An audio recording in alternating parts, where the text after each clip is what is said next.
सरताज गुल साहिबा।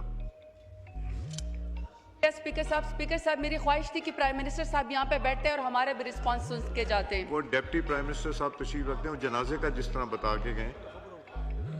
चलें जी।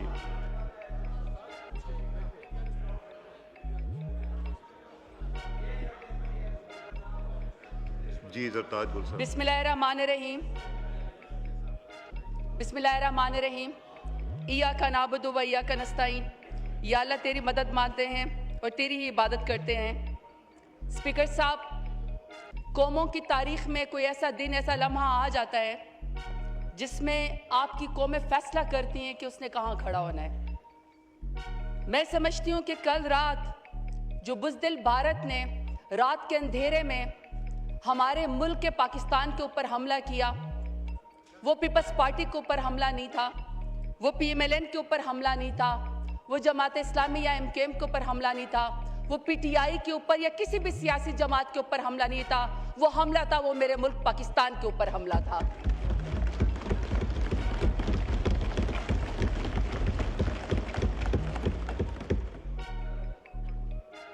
और मेरा मुल्क सलामत रहे, मेरे मुल्क का सब हिलाली परचम ऊंचा रहे, मेरा मुल्क सलामत रहे तो सियासत भी होगी, आपस में लड़ाइयाँ भी होगी, किसी बात पे इत्तफाक भी होगा। अगर यहाँ पे शहबाज शरीफ साहब सुन के जाते क्योंकि उनको कहीं जाना था, तो मैं उनको ये जवाब देती कि 3 साल से जो पाकिस्तान तहरीक इंसाफ के साथ हो रहा है, आज पाकिस्तान तहरीक इंसाफ दिल बड़ा करके सिर्फ पाकिस्तान की खातिर यहाँ पे आज आई हुई है, क्योंकि ये मुल्क हमारा है।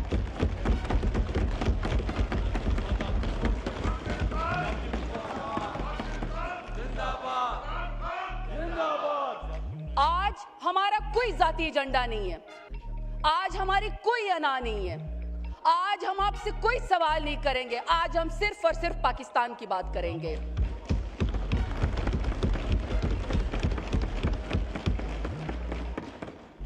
बुज़दिल भारत की ये फितरत है कि जो कुछ भी वहां पे होता है, जो कुछ भी उसका फेलियर होता है, वो उसका इल्जाम पाकिस्तान के ऊपर लगाता है और इसको आदत है कि ये रात के अंधेरे में हमला करता है। हमारी मसाजिद के ऊपर, हमारी मदारिस के ऊपर, हमारी सिविलियंस के ऊपर, बेगुनाह शहरियों के ऊपर और हमारे वाटर रिसोर्सेज के ऊपर जो उसने हमला किया, ये दुनिया को हमें बताना पड़ेगा। और स्पीकर साहब, जवाबी कार्रवाई का पाकिस्तान हक रखता है और जो कल एयर डिफेंस में एयर स्ट्राइक पाकिस्तान की तरफ से हुई, हम उसको शाबाशी भी देते हैं और उसके ऊपर हम फख्र भी करते हैं।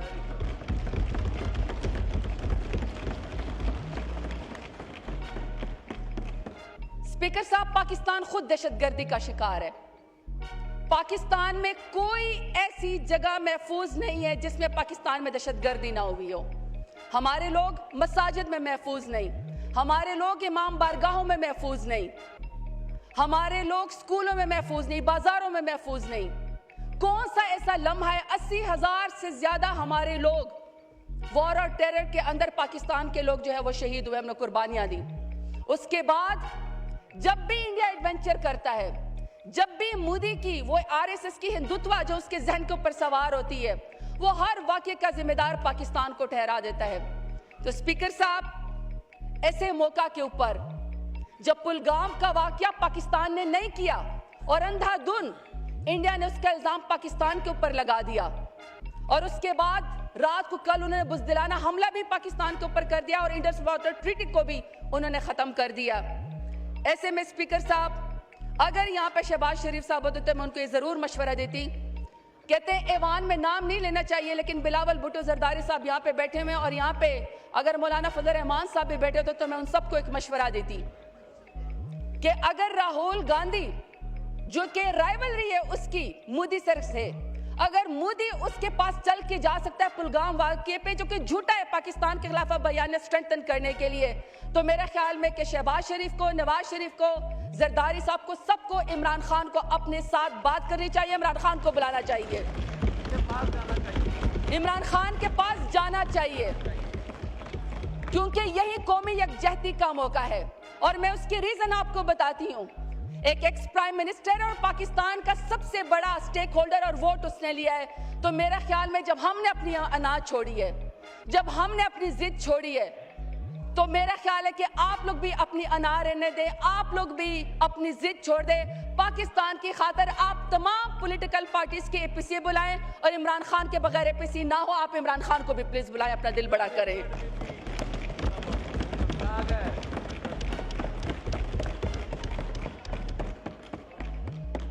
दूसरा, स्पीकर साहब, मेरे यहाँ पे 23 अप्रैल 2024 की मेरी तकरीर मौजूद है और मैंने उस वक्त बात की थी, मैंने यहाँ पे कॉलिंग अटेंशन लेकर आई थी और मैंने पाकिस्तान के पानी के ऊपर जो इंडिया कब्जा कर रहा था, मैंने उसके ऊपर बात की थी। उस वक्त मेरी बात को लॉ मिनिस्टर साहब ने डिनाई किया था, लेकिन चूंकि अब इंडिया पाकिस्तान के खिलाफ टेररिज्म कर चुका है, मेरे स्पीकर साहब ख्वाहिश ये है कि बजाय इसके कि हम यहाँ पे बहुत सारी जज्बाती तकरीरें करें, उससे बेहतर है कि कोई लाए अमल दे। और मेरी ख्वाहिश ये भी थी कि वज़ीर आज़म साहब यहाँ पे क्लियर एंड कट मैसेज देते, हमें बताते कि आगे का अगला हमारा लाए अमल क्या है। मैं समझती हूँ कि पहला पॉइंट हमारा इस वक्त ये होना चाहिए कि हमें अपने डिप्लोमेटिक जितने भी फोरम हैं, इस वक्त मेरे ख्याल में यहाँ पे फॉरेन मिनिस्टर साहब और डिप्टी प्राइम मिनिस्टर साहब बैठे हुए हैं, हमें वर्ल्ड बैंक को इन्वॉल्व करना चाहिए, क्योंकि इंडस वाटर ट्रीटी का जो है वो जो उस वक्त ये पास हुआ था, उसकी जो गारंटी थी वो वर्ल्ड बैंक ने दी है। हमें वर्ल्ड बैंक से जाके बात करनी चाहिए कि आपने ये इंश्योरिटी कराई थी या आपने ये गारंटी दी थी, पाकिस्तान ने अपने हिस्से का पास रखा लेकिन इंडिया ने उसको तोड़ा, तो हमें जो है इसको उसको वो करना चाहिए, अपने साथ इन्वॉल्व। दूसरा, हमें यूएन को ICJ में जाना चाहिए और हमें स्पीकर साहब इंडियन इमिग्रेशन पे बात करनी चाहिए। इस वक्त मेरा ख्याल है कि जितना भी हमारा फॉरेन ऑफिस है, उनके डेलीगेट्स और जितने भी पाकिस्तान में किसी भी तमाम मुल्कों के जो डिप्लोमेट्स इस वक्त पाकिस्तान में काम कर रहे हैं, उन सब के पास हमारे फॉरेन मिनिस्टर से डेलीगेशन जाएं, वहां जाके बात करें और मुद्दे की करतूत और इबाद की करतूत बताएं। अकबर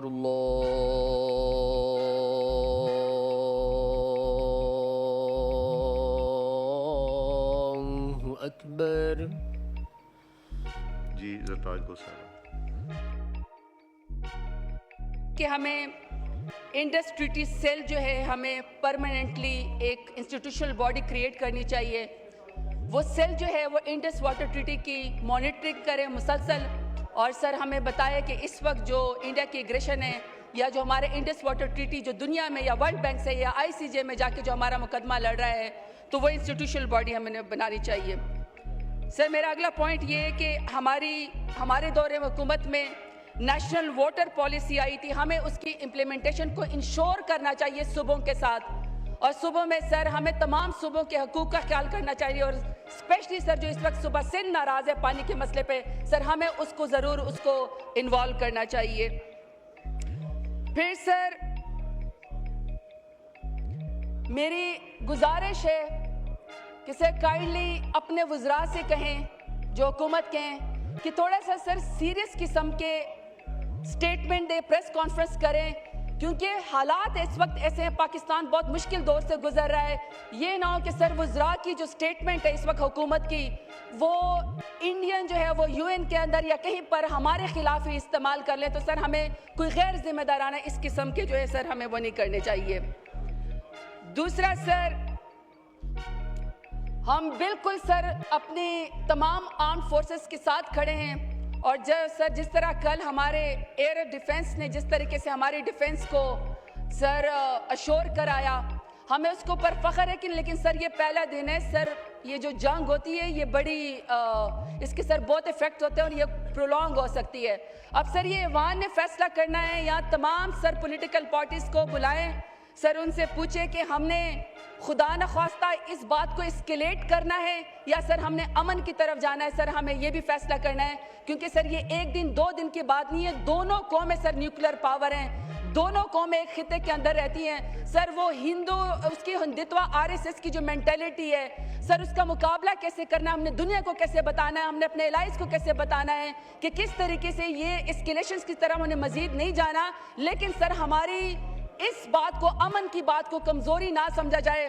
सर उसमें मैं सिर्फ एक बात पढ़ के सुनाती हूँ जो मेरे लीडर इमरान खान ने यूनाइटेड नेशंस में बात की थी। मेरी सर ख्वाहिश है कि इसी तरीके से हमारे प्राइम मिनिस्टर साहब भी आके में क्लियर बात करते हैं। सर खान साहब ने कहा था, आइदर यू सरेंडर और you fight for your freedom till death, and my belief is ला इलाहा इल्लल्लाह, there is no god but one and we will fight.